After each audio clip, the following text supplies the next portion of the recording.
มาพี่น้องหลังจากพักผ่อนแล้วเรียบร้อยเนาะพี่น้องจ้าพากันมาเที่ยววัดยังเกาะนี่นะวัดผู้สะเหลา วัดผู้สะเหลาเด้อพี่น้อง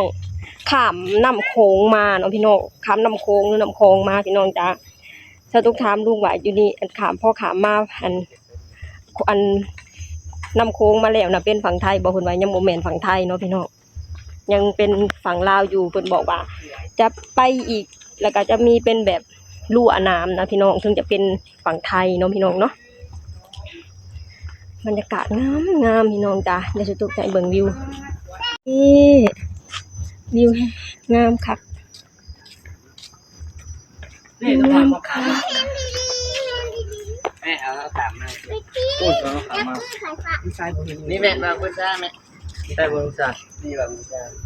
นี่บูชาเนี่ยก็ถูกบูชาเข้าผัดบริเอันน่ะเจอจะได้เอาแต่ไม่ไหวไหวเป็นพี่น้องวิวสวยงาม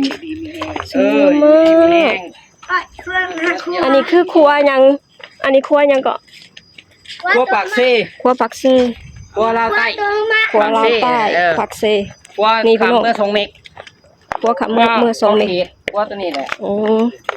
เวลาที่ไทยลาวญี่ปุ่น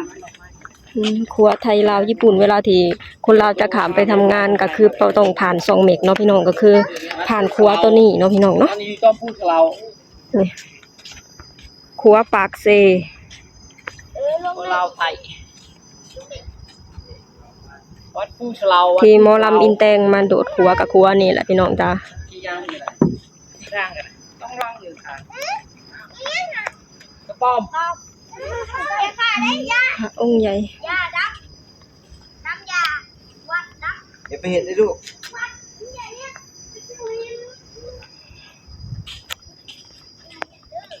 เดี๋ยวไปไหว้พระกัน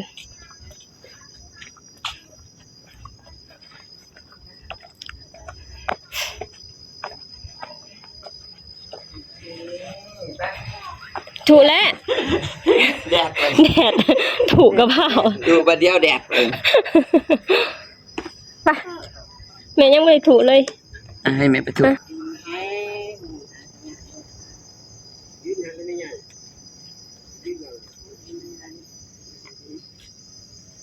พี่น้องวิวงามพี่น้องเลยพี่น้องจ้านี่คือประเทศลาวเราวิวงามแฮงคุณนะงามบ่งามคักงามเลยวัด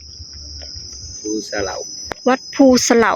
เป็นหยังเพิ่นคือวัดภูสะเหลาโอ้โหละต้องถามลุงลิกเนาะข่อยกาก็มากินป้าพี่น้องขึ้นไปทางบนกันคนไทยมาเที่ยวเนาะพี่น้องวัดเพิ่นงามเนี่ยพระกันหลายแต่ครั้งแรกที่ได้มาเลยทีนี้พี่น้องจ้าว้าวพระเพิ่นก็เฮ็ดตั้งเรียนเต็มอยู่นี่พี่น้องเลย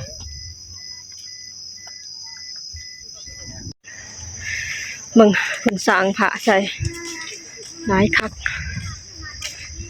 ชาตุกก็เคยเห็นแต่เฟซเด้พี่น้องเห็นเขาเจ้ามาเที่ยวเขาเจ้าอันถ่ายลงเฟซมาวันนี้มีบุญที่ได้มาจะได้แบบนี้บนนี้อันมีหอมบนนี้มานำพี่น้องเลยมีหอมนี่หมักถ้าได้มาแล้วเห็นแบบนี้เนี่ยโอ้ยคนหมักธรรมชาติ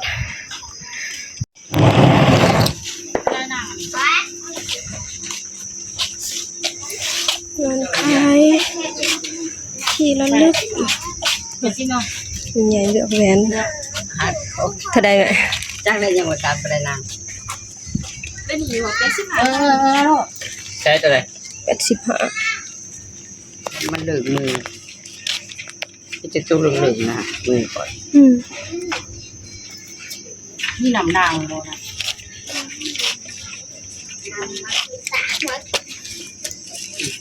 ไปหัวใหญ่ตัวใหญ่หัวใหญ่ว้าวเครื่องประดับกดขา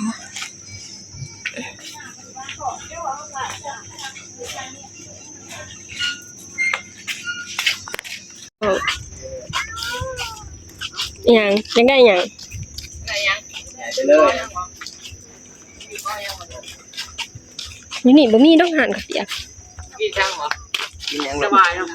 ศึกษาเจ้าจะกินข้าวเปียก น้ำปากกันดิน้ำบ่เอาสิเอาแล้วปล่อยเจ้าเอาจิดุไปที่ไหนล่ะ วัดเพิ่นก็งามค่ะ นี่มาพี่ เบิ่งพี่น้องงามค่ะฝรั่งมาฮะทักทายฝรั่งดูโอ้ยเจ้านี่บ่เก่งคือผู้ใหญ่บันเทิง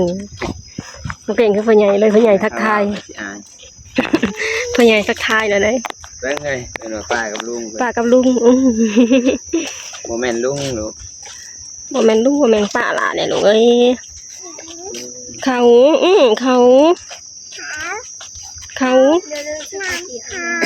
ชื่อในไสเนาะข้าวเปียก ก็ยังว่าอยู่ที่เวตลาด อ๋อแวะตลาดอยู่บ่ ป้าพี่น้องเดี๋ยวเราไปเลาะเบิ่งวัดกันว่ามีหยังแน่เนาะพี่น้อง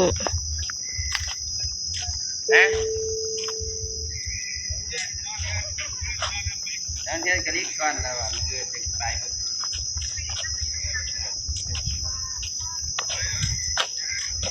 น่าจะมีแค่นี้หรือเปล่ามาเร็วมันเนี่ยใครเลยเนาะ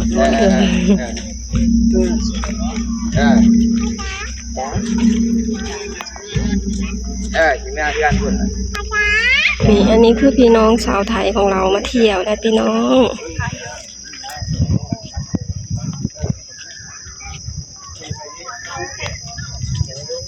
โบสถ์สวยมาก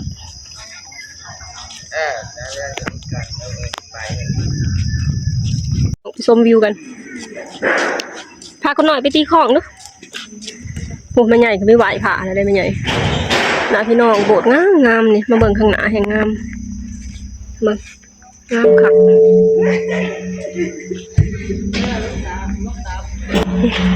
เห็นนางลายเห็นนาง ยังลานตุ้ม ปัง ละกังไก่ให้ไปแหวะเอาหลังใหม่แล้วกินเมื่อไร บัดซ้ำนี่บ่บัดซ้ำนี่ไปเบิ่งวิวกันไปชมวิวกัน ไม่ใช่ไปถ่ายรูปก็ไม่ใช่ก็ไปถ่ายมายืนที่ถ่ายรูป มาชมวิวกัน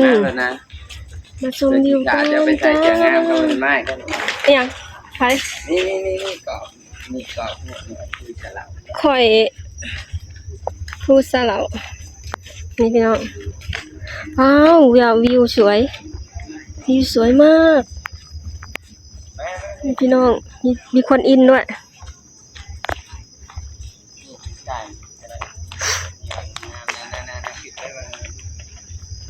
วัดภูสะเหลามีตำนานอยู่ในพี่น้องจ้าสตูได้ยินป้าเว้าเขาก็ขายแบบว่าเพิ่นเอาเหลามาเทอหยังนี่ล่ะสตูกะพังมันบ่ค่อยซัดปานใดนี่พี่น้องเมื่อกี้นี่คือผ่านครัวนี่มาเด้อพี่น้องจ้าครัวปากเซบอนที่หมอลำอินแตงกระโดดกับครัวนี่เนาะพี่น้องสวยๆ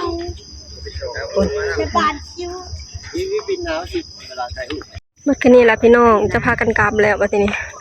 สตูบริถ่ายทางลงให้พ่อแม่บริถ่ายทางขึ้นให้พ่อแม่พี่น้องเบิ่งพี่น้องจ้ะอยากคนน้อยมีคนอินด้วย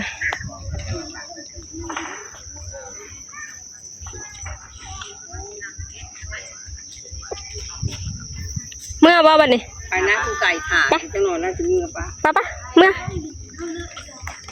กลับแล้วพี่น้องจ้ะเมื่อคืนนี้ ป้าเลยใหญ่เอาหมวก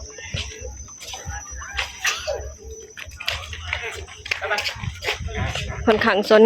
วยงามพี่น้องนี่โดยเฉพาะโบสถ์งามแพงพี่น้องแพงอยู่ทางหน้าเนี่ยโอ้ยแบบว่าเหลืองอลำเลยค่ะปะกลับกันมาเถอะ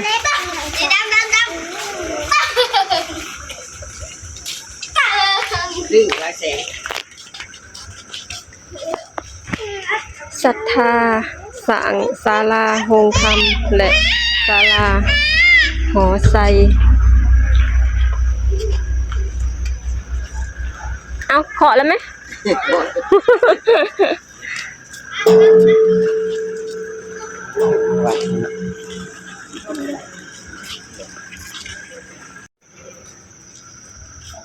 ป้าพี่น้องกลับมาที่นี่วัดค่อนข้างสวยเลยพี่น้องนี่โบสถ์แห่งงามพี่น้องจ้าครั้งแรกที่สตุกได้มาเด้อพี่น้องวัดภูสะเหลาเนาะพี่น้องเนาะไปพี่น้องกลับมาที่นี่โอเคพี่น้องสำหรับคลิปนี้สตุกกะจะขอจบลงเท่านี้กันเด้อฝากให้พี่น้องช่วยกดไลค์กดแชร์กดติดตามให้ช่องสตุกชาแนลหน่อยเด้อสบายดีสวัสดีค่ะนั่งรถเลาะเขาเด้อพี่น้องลงมาแล้วพี่น้องจ้านี่ทางกับพ่ออีกพ่ออีก เราเด้อ เป็นตาสีโอ้ยพี่น้องเลยนั่งร้านกระปะนั่งอยู่ข้างในคนหน่อยอย่างออกมานั่งน้ำโพกอยู่ นะ นี่ทางลง วัดผู้สลาววันยังนะ ขาลงคอยคักๆเลยเสียว